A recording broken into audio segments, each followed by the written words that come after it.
సముద్రమంత ప్రేమ ముత్యమంత మనసు ఎలాగ దాగి ఉంటుంది లోపల. ఆకాశమంత ప్రణయం చుక్కలాంటి హృదయం ఇలాగ బయట పడుతోంది వేళ.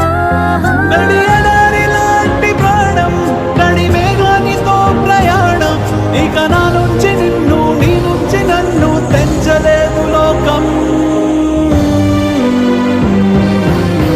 జల జల జలపాతం నువ్వు సెల సెల సెల ఏరుని నేను సలసల నువ్వు తాకితే నన్ను పొంగే వరదైపోతాను.